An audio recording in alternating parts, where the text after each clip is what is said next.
when they need to be onboarded and offboarded,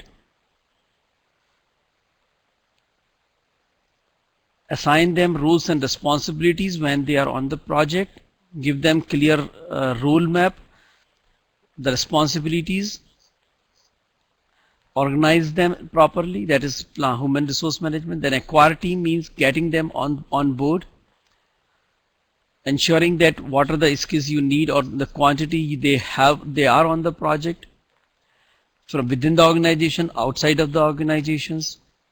Then building their capabilities, motivating them, building a productive environment, seeing that when they work together, they work cohesively, understanding that from where they come, where they will go on the project, what are various phases they will go through.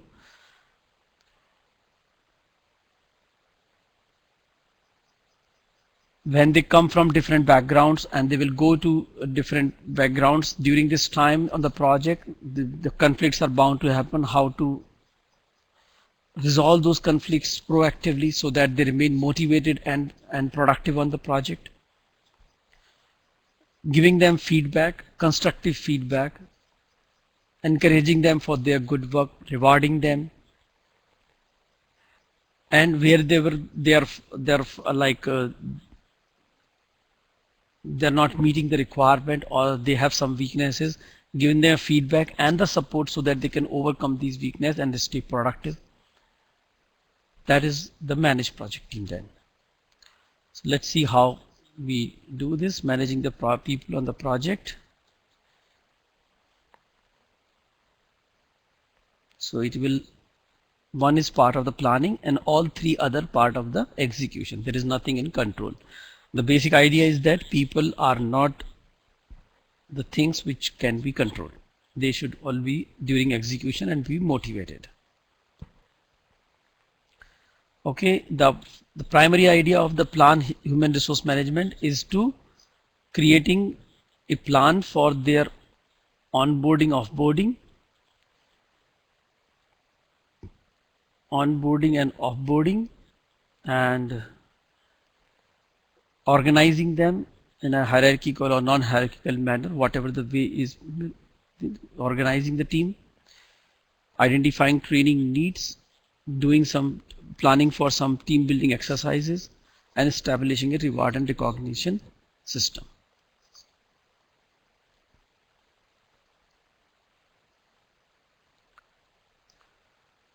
So project management plan is basically the input and the using the various chart and diagramming method, networking.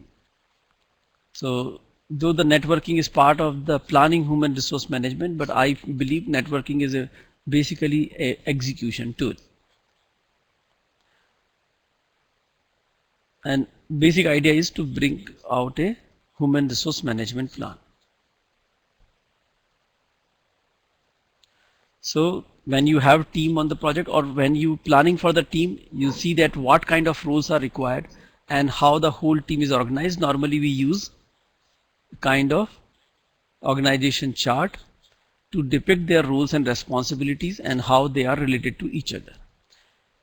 Now when the people come on board, they also need a clear role definition and therefore clear accountability and responsibility, and therefore responsibility assignment matrix, which is RAM, is actually one of the very important tool to get clarity on the role and who will do. This is very, very important item. It is so important item that I will take you through a simple story of that there one upon a time there were 4 people. You might have heard this story, but it is always good to hear it again. So here it is.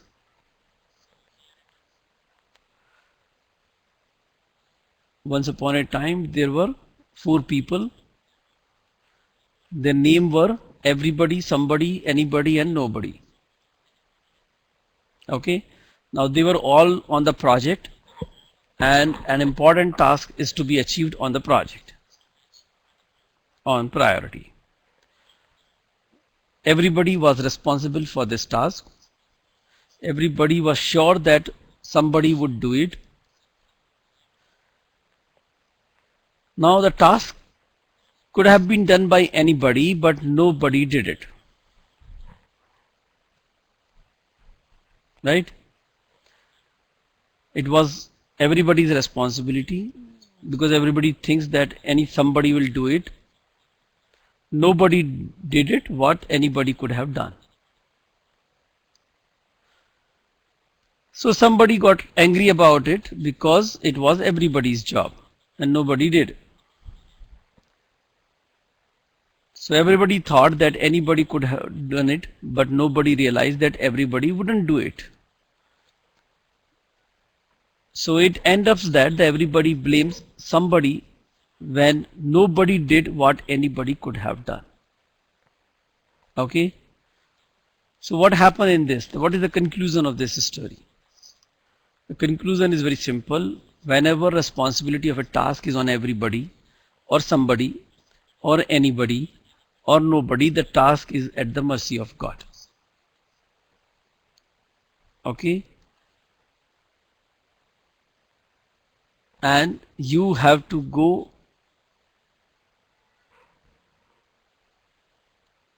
to tools called RAM, which is called responsibility assignment matrix. And if you don't use this tool, your project is, the high chances of the project will be failure or achieve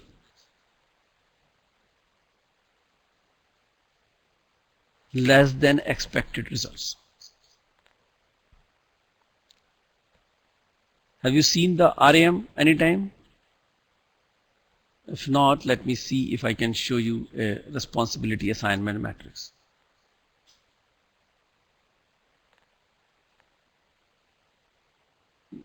Yes, yes. Okay.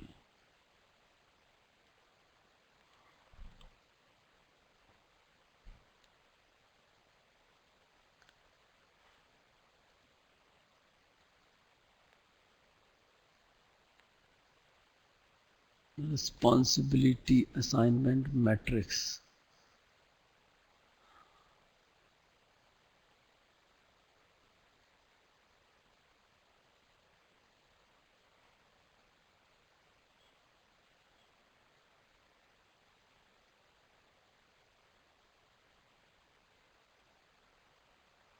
Where is it?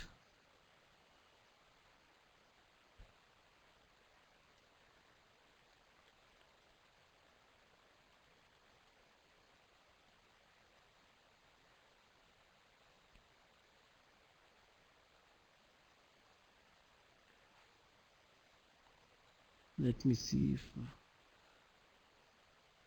must be having.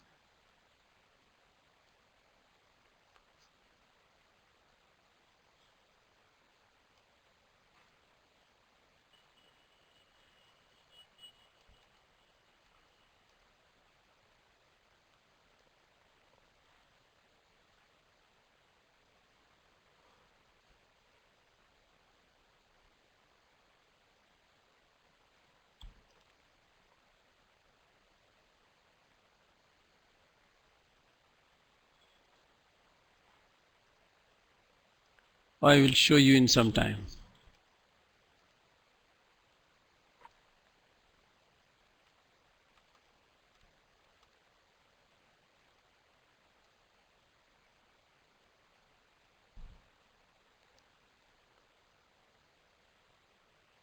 One minute.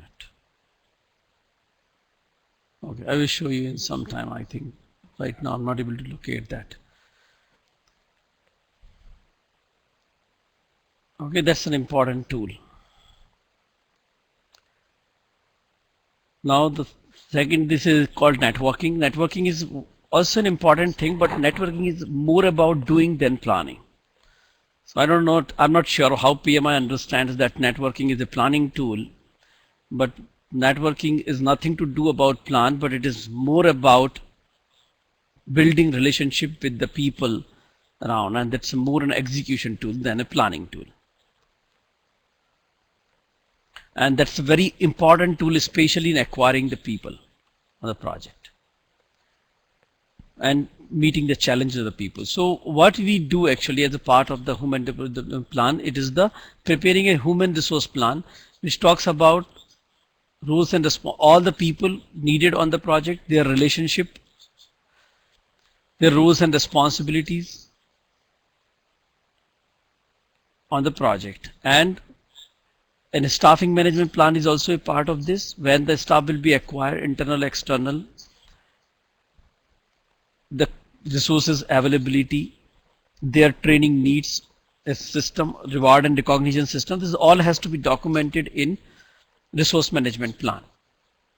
Human resource management plan, which also contains the staffing management plan. And what are the safety and compliance requirements with respect to human resource safety. So once you have a plan in place, you go to the acquiring the project team. And acquiring project team, as I said, networking is one of the most important thing.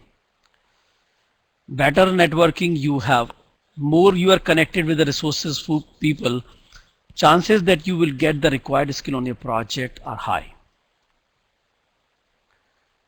Okay, it is all about getting the people on board which you need. And various techniques we use, the pre-assignment, negotiations. Actually, they say negotiation, but actually here the negotiation means networking, doing give and take. So that's what the negotiation they talk about. But negotiation means actually here it means networking, acquisition, and the virtual preparing, like constructing virtual team when the people cannot be at one location.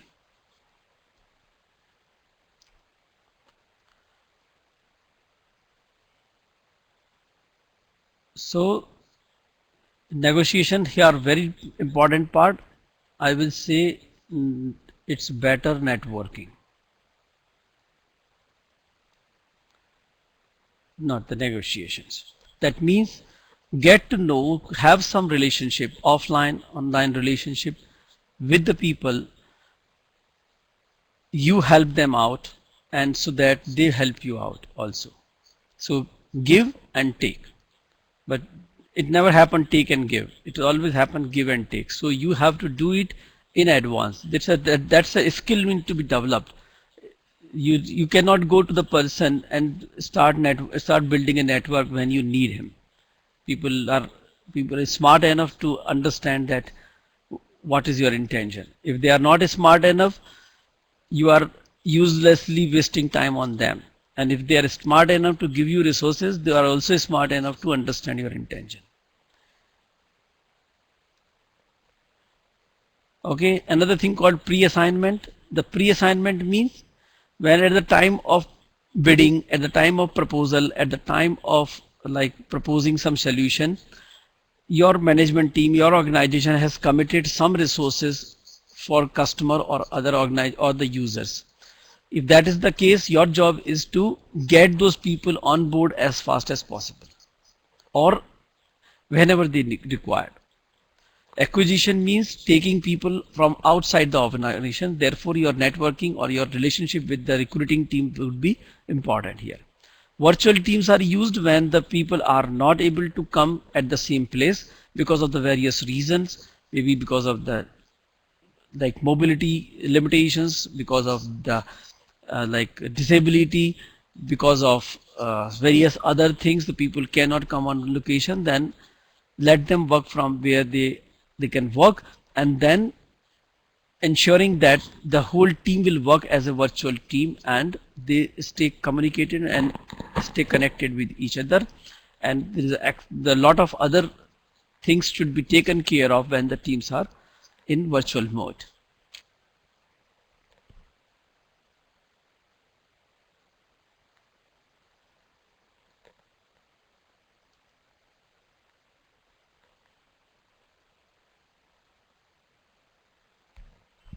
So what is the output? You get the people, you have the plan already. So what is the outcome? Staff assignment. You assign the responsibility to each person. That is the main input. And the resource availability, that is called resource calendar. The third thing is developing the project team. Developing the project team means creating a productive environment and cohesive environment. The team can come work together and produce synergy. Okay,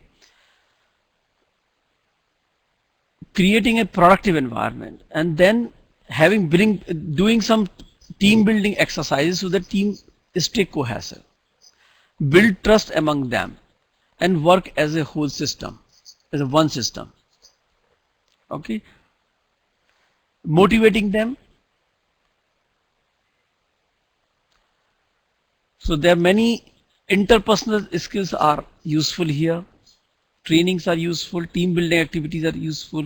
You have to prepare some ground truths which are very useful. Co-location is useful. Reward and recognitions are useful in making people productive, stay interested, stay committed, and give their 100% to this project.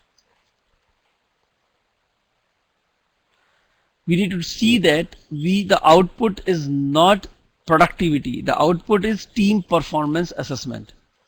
Why? Because we have taken several steps to improve the overall productivity and individual's productivity, and therefore we need to assess, are our actions are working? Are our actions working or not? That is the assessment we need to do.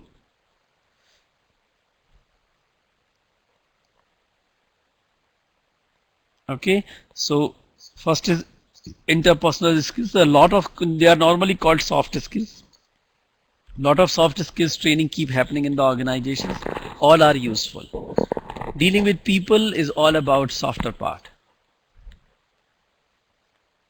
Okay, so you should be good in soft skills, dealing with people, understanding their emotions, understanding from where they are coming, understanding their viewpoint, steering the project accordingly, making adjustment for their needs, seeing that what their needs are, and making that what are the roadblocks they are facing and helping them to remove them. So that is what your interpersonal skills come into picture.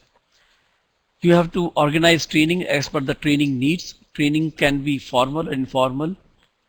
Informal means you can just provide a help of another senior team members. You can provide the help of the another senior team members, and on the job the person can learn, become more informal. It could be classroom, computer based. It could be coaching sessions as well. But normally trainings improve the capability of individual.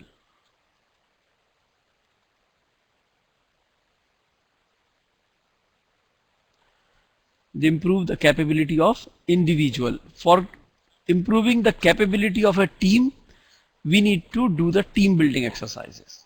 When we come to team, we talk about this Tuckman model, Bruce Tuckman model. Bruce Tuckman explained that the people in the project, they come from the diverse background. So we call it, this stage is forming. So every team goes through these 5 stages. So the first thing, they come in the forming model. Then because they come from various different backgrounds, often they have a lot of conflict among each other, and therefore they go through a kind of storming session. And then they try understanding each other because they live together and trying hearing each other. So they try understanding. It is called norming stage. Once they reach to a norming stage, it is because they have understood quite well each other. They are able to backfill each other's weaknesses or add to each other, supplement and complement each other, and therefore it is a stage to performing. And at the end, when the project completes, it is the time of adjourning. Now these stages are fine, but what is the learning here? The learning here is how the project manager challenge and the team manager challenge is how to reduce this duration.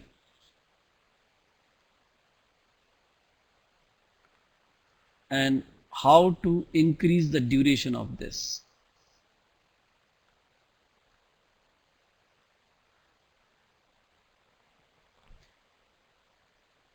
More you are able to reduce this time, not by forcing, right? Not by forcing, by by your skills of conflict management. More more you able to reduce this, more time you will get for performing. So if you are able to proactively manage the conflicts, your norming stage will be also short, and therefore you will get more time for performance. There are many team, or there are many places the project manager do not control their conflicts, and therefore this storming stage go for longer, leaving less or no time for performing, and they directly end up in the storm, in the adjourning phase. So those projects are normally not called successful projects. They do not meet their objectives. We form ground rules. Why do we form ground rules? When the people come together, they maintain a discipline among them, to maintain high productivity, to stay focused on ground rules often helpful. So suppose you call a meeting, right? In the meeting, people come and they will start discussing based on their own priorities if there are no ground rules. So you can define some ground rules: discussion only as per agenda, no other item.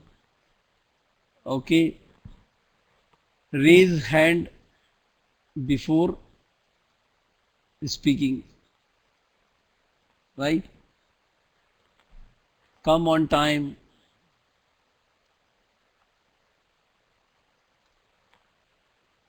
Right, you can prepare such kind of ground rules which are useful in your environment, so that people stay disciplined, they listen to each other and conclude faster.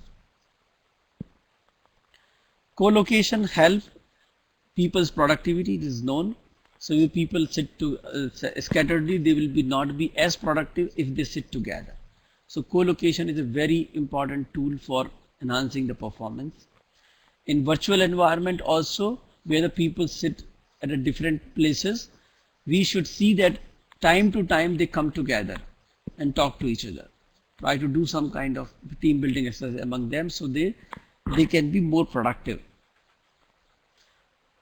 The personal assessment tools are normally used because we are employing so many tools to improve their productivity. Should assess that are these efforts working, and therefore we should assess personal tools, not to punish people, which is normally used, but to see that how effectively our measurements are working, our measures of improving productivity are working. This should be the primary intention of assessment tools. If people are scoring low in assessment tool, it means our efforts for improving their productivity and effectiveness are not working, and we should act on that instead of punishing people. We should establish a reward and recognition system and recognize and reward people on a timely basis, so that people stay motivated.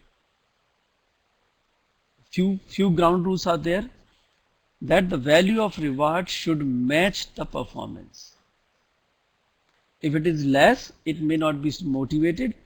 People may not get motivated. If it is more, it may surprise the people and increase their expectations.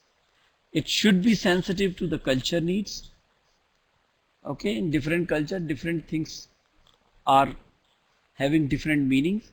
So when we talk about award, the people in different culture also understand this is an award, right? It shouldn't happen that you giving award and another person thinking that he is getting punished. Okay, it's quite possible because of the background understanding. Only desirable behavior is to be recognized. Okay, undesirable behavior, if you recognize, what is called? It is called politics, right? Hypocrisy. So these things, to stay away from that, only the desired behavior should be here. It should be done in timely manner. You should not award people only at the end of the project. Okay, many people see, okay, let's the work happen and then we award the people at the end of the project. If you award the people at the end of the project, he will get motivated and will do the good work on the next project, not on your project. Okay, so award the people in timely manner and continuously do this throughout the project. So if you award the people even in the early in the cycle, they will be productive on your project, not the next project. They will stay productive in the next project as well, but will be productive on your project also. So you should not wait for till the end of the project.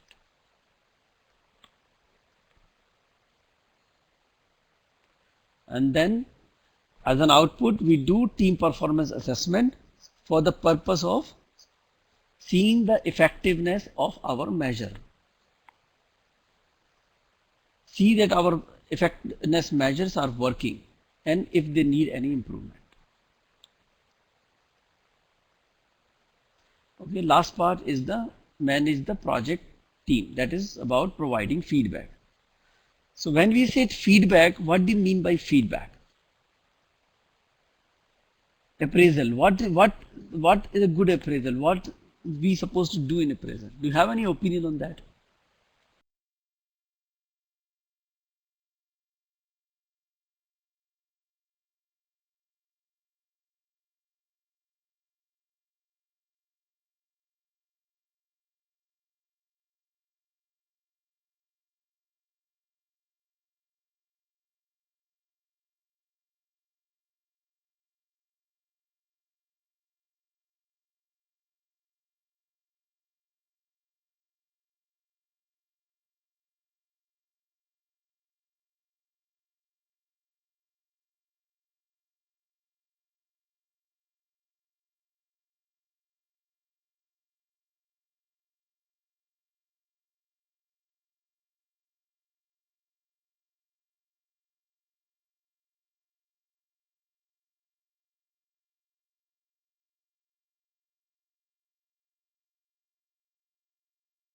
Okay, so what is coming over here is saying performing a job, outcome result based award. Okay, and so it's saying feedback is giving the people the direction how to go about. Yeah, quite near, and I think more or less right. The purpose here is to provide feedback. Feedback in terms of positive and negative both. Positive to so that the people retain their good skills, or the area they are performing good, they continue performing good in those areas. Okay, the negative means the area of improvements or the weaknesses, they should be able to fill these weaknesses. Not the feedback shouldn't be provided to punish the people. In many organizations it is quite rampant, and in most of the organizations, if I can say. So feedback is often not done with a very thoughtful things, and therefore many times it is used for people to punish or people to take out from the organization to give them reward or not give them reward, and therefore appraisal is so not so famous as such, or not be seen as a very great tool in the hand of the manager, because it is often misused. Okay, so idea here is to give feedback for positive to retain their positive aspect, and negative with support. Set you should be able to suggest them what these people should do and able to provide support to overcome this. If you are giving a negative feedback without providing any support how to improve on, then your feedback has little meaning. If you are not able to understand how the person can improve, then how the person will understand how to improve it.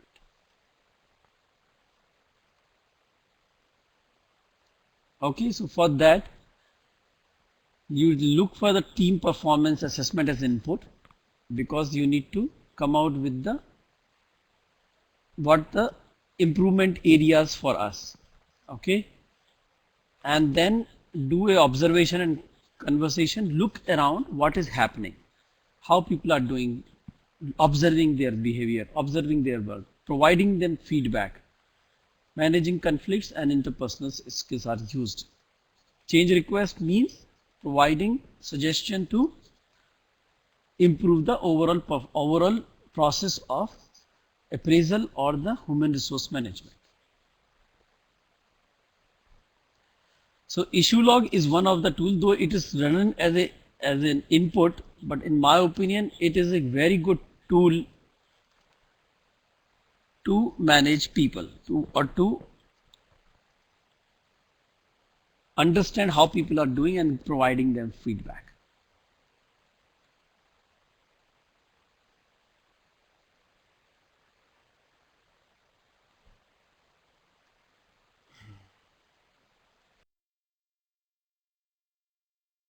Observation in conversation means you shouldn't be a project manager who is sitting in the cubicle and expecting everything to happen. No, you are the person should be with the team, less in his seat and more with the team, understanding how they are doing, listening to them, suggesting them, providing them help, continuously understanding their issues, logging them into the issue log and seeing that they are tracked and they are closed.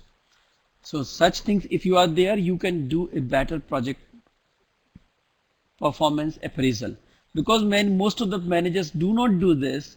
Therefore they find difficulties at the time of performance appraisal, and therefore do a flimsy kind of appraisal and go with the perception then actual things are happening on the ground. So the idea of appraisal is to provide constructive feedback, providing them support with respect to training, developing needs. You set goals for the next phase so that they are clear what they need to do, and identifying issues and looking to resolve them. Project manager should be very actively, proactively look for conflicts and address them proactively. Don't think they will get resolved their own. No, they will get worse their own if you don't include them. We will talk about them a little later. Your leadership style, your influence, your decision-making style all make a lot of difference in dealing with the people. And people look for everything on you and mostly comply with this.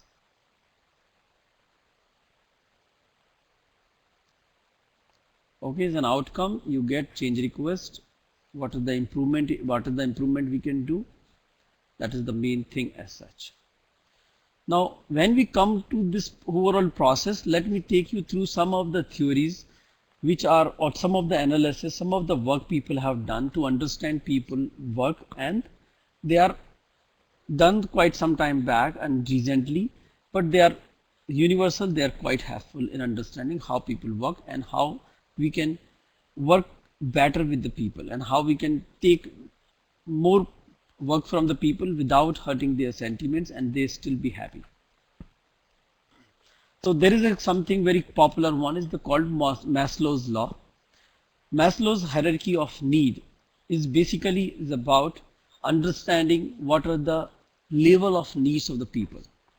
So what he says that physiological needs are the lowest level needs, or they are basic hygienic factor. Everybody expect them, but they are not motivating factors. Okay, anybody who joins your organization expect that basic things will be available. So they are physiological needs. You must know that salary is part of this. So this is basic need. It's not a motivator, as the people mostly understand. Second is safety. The people need safety in all the terms. So when they come in your office, factory, or etc., they feel that they are fully protected, not only physically but emotionally as well.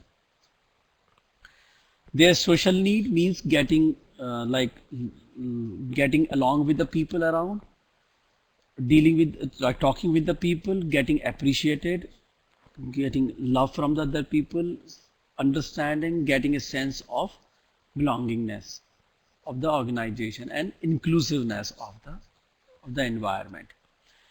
So when you come over, they start motivating people. When the people get lot of sessions, they feel motivated in working in a more comfortable environment and therefore more productive. Their self-esteem is very important. If it get hit, rest of the things immaterial. Therefore, so their prestige, their respect, therefore the people say that, okay, you appreciate in front of 100 people, but when you talk about a concern, when you talk about a problem, when you talk about a weakness, talk to them in person, separately, in a very separate meeting, because it is very much related to the self-esteem. In front of 10 people, if you talk about, their self-esteem get hit, and therefore they may get disconnected. Third thing, the last thing in this, which is the most motivating factor, is the self-actualization. Means what you want in your life, what make you most happy, what you really want to achieve as part of this organization.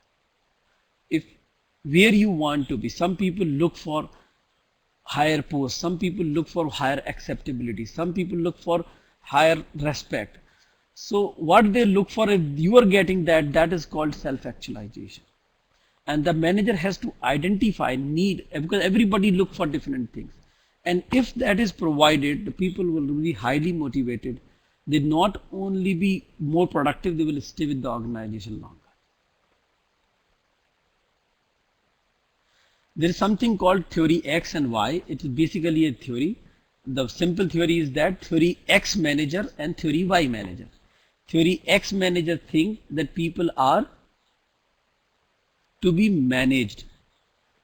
They are lazy, self-centered. They do not want to work.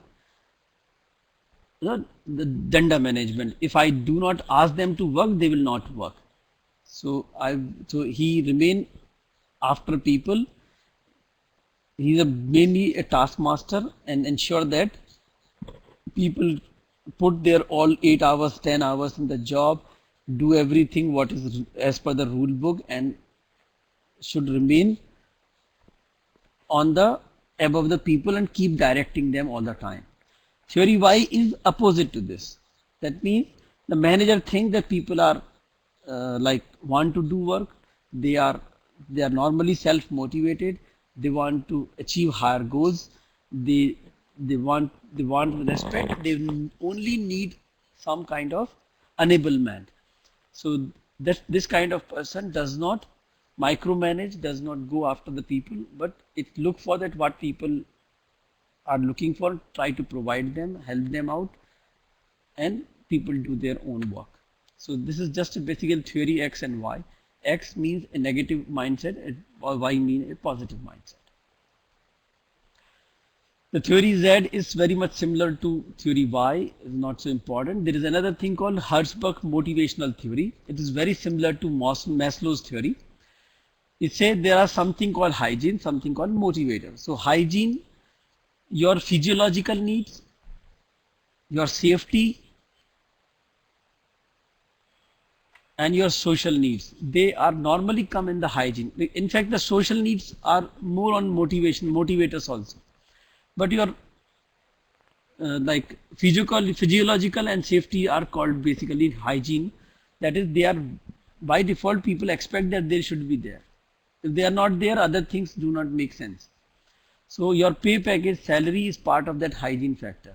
It's not a motivator factor, which we often think that by increasing salary, the people will be more motivated. It's not the case.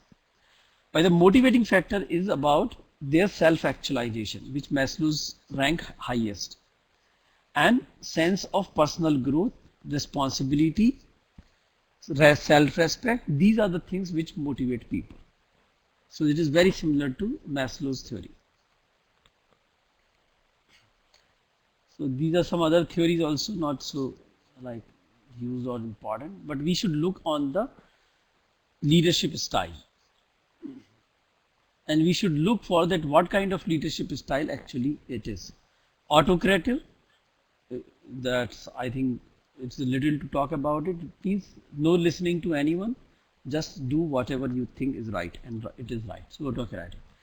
Consultative, participative means it is opposite to this. This person autocratic doesn't listen to anyone, while consultative listen to everyone.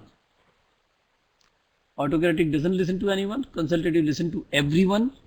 The decision is very fast at autocratic, decision is very slow on consultative.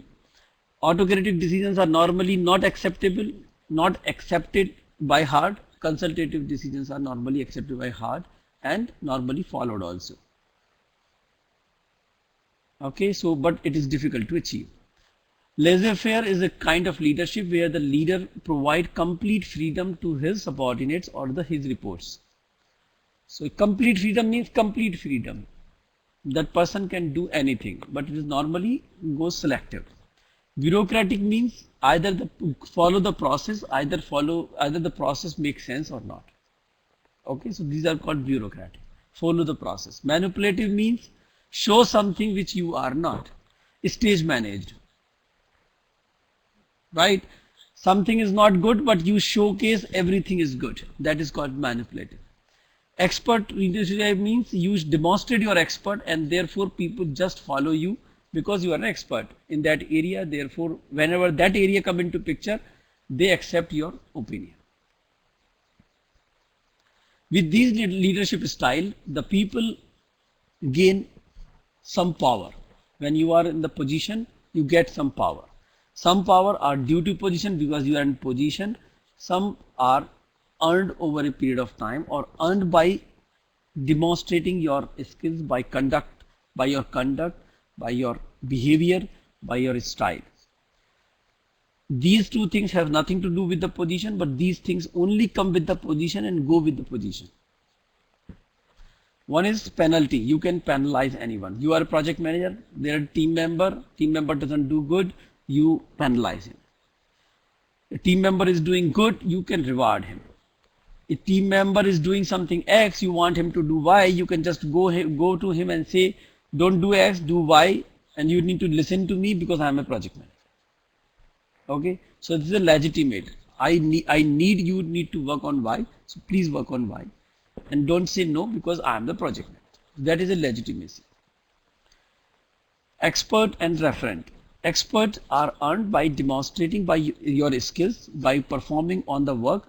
People get to know that you are expert of X area. So whenever X area come into picture, people will follow you. So you are an architect, you are an expert in very so you see that a lot of economists we have, and a lot of people they are master in their area. So people normally accept there and follow them when that subject come into picture. But referent is more overall personality of the person.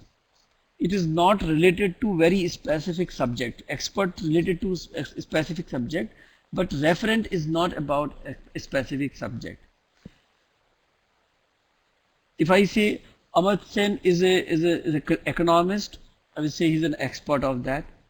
But is he a good politician? I'm not very sure. But if you talk about referent, I will give an example of Mahatma Gandhi because his personality is something like wherever he goes, 1,000 people goes because they know that this person is trustworthy, this person is highly committed, person is always truth, and normally he does the work which is in our benefit, our advantage.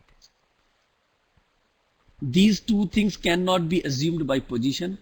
These three things can be demonstrated anytime irrespective of position, less than that position, higher than that position, has nothing to do with the position. These things are to the position. My question to you is which one you should use and which one you should not use.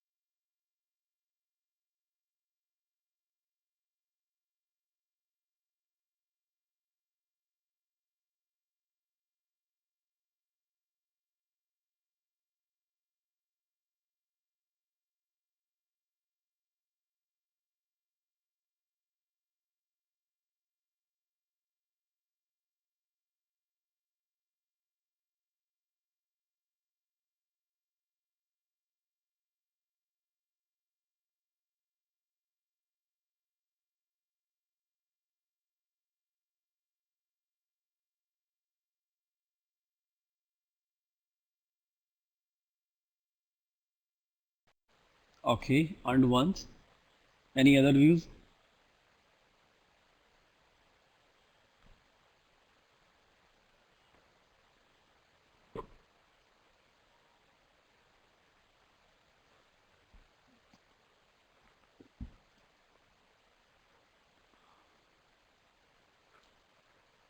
We shouldn't use position one altogether.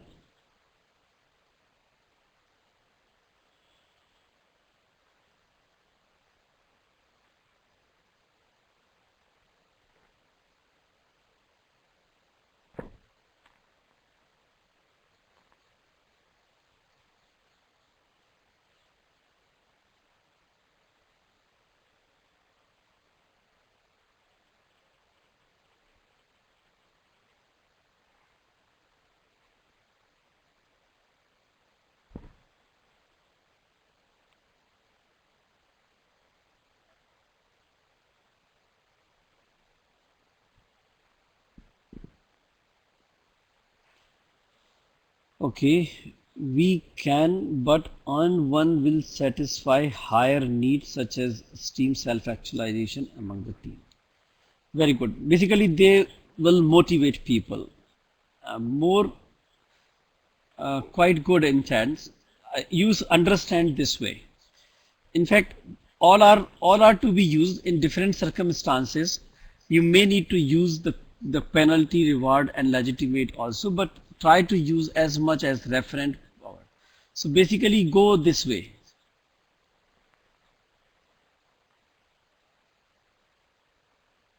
I will say 1, 2, 3, 4, 5.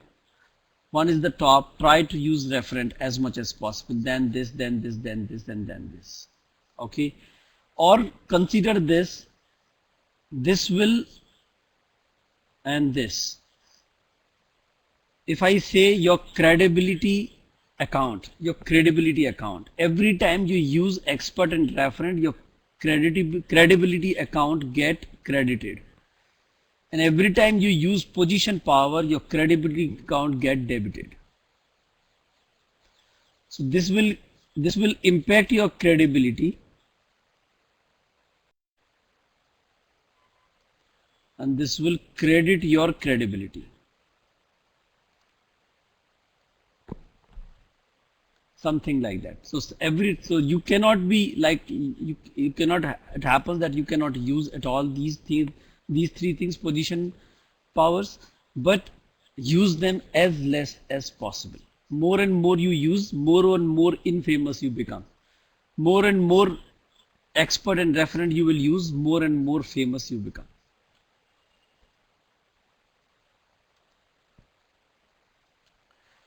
Now we should look for the conflicts, and the conflicts we talk about that these are the reasons for conflicts, and they are put in the order of frequency. It means highest number of conflicts happen due to schedule, and lowest conflict happen through because of personality.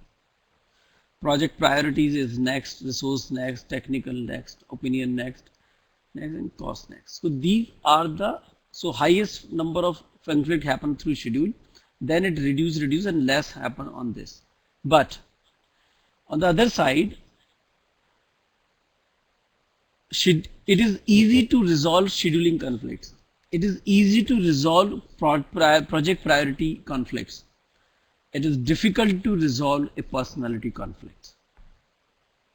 So though the frequency goes down this way, the efforts required to resolve goes down this way.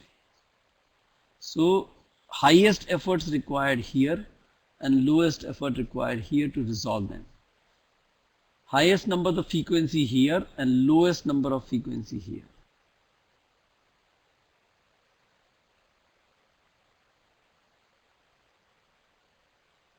Frequency, and this is lowest and highest in difficulty to resolve the problem. They are difficult to resolve, they are easy to resolve. Normally these things we normally use, these four techniques are normally used, or the four ways you can resolve a conflict. Forcing, a person is more aggressive, powerful, force the other person to accept his view. Okay, so this person forces this person to,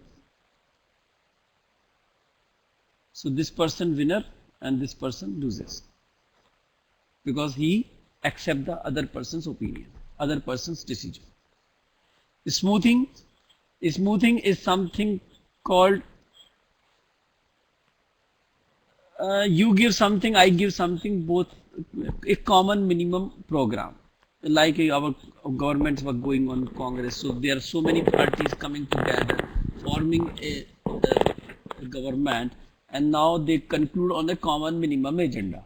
So common minimum agenda means nobody is getting his own agenda. We are somehow working together to get something together. So this person loses something and this person, so both are loss. Something is winning, but that is a very small portion where they find commonality, but it is a loss because nobody gets its agenda through. Withdrawing is just opposite to directions, the directing or forcing directing kind of thing. Here the one person less aggressive accept the other person without forcing as such. अगर ना जाने दो यार, वो उसी कर लेने दो चलो. So this person loses, this person wins. Though he doesn't want to force, but other person doesn't want to discuss much and do not want to go into conflict. So he accepted. That is also a loss win. Now here confronting problems means they talk to each other and talk about problems. Okay, what the problem? What is the thing between this thing which is not allowing it to go together? And then they try to resolve this matter. When the matter gets resolved, when the problem gets resolved, both come as a winner. Now, obviously this is the best way to resolve it, but it requires lot of efforts to understand the problem, listen to each other, viewpoint, and see from what other person want, and then also seeing that the solution we are talking about is not only catering to my needs but also catering to the other person's need. Now when you think such a higher level, you raise the level of thinking, level of discussion, level of work, and therefore both come out as a winner, and that is therefore is the best. So it is called confronting, problem solving, collaborating, right? All other are unstable resolution because the conflict actually doesn't go anywhere.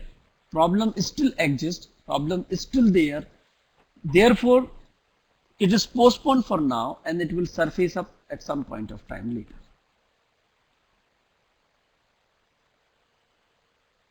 And this way it is all over. If you have any question, let me know.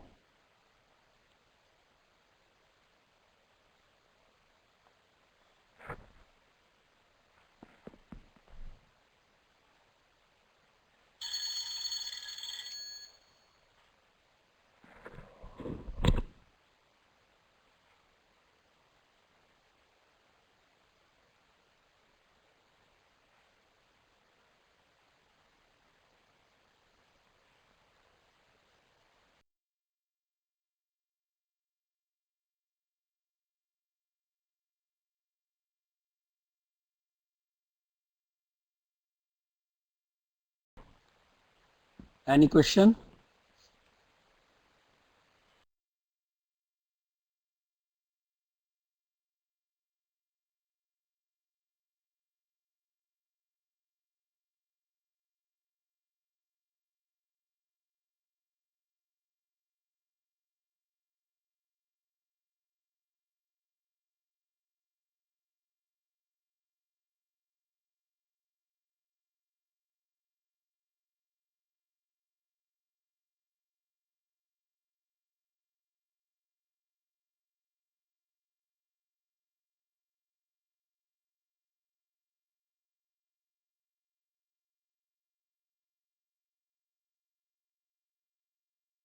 Okay, what is this? We can, but on can. Okay, there is no question as of now. No questions? Can we attempt the questions then?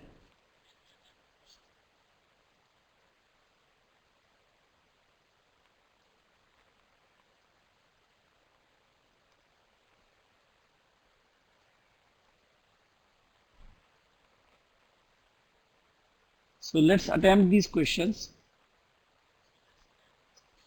and let me know when you are done.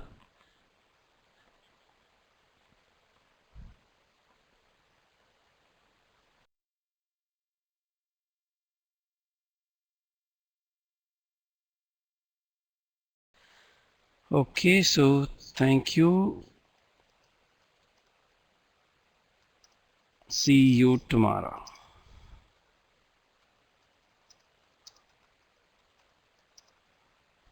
at 7 a.m. Right?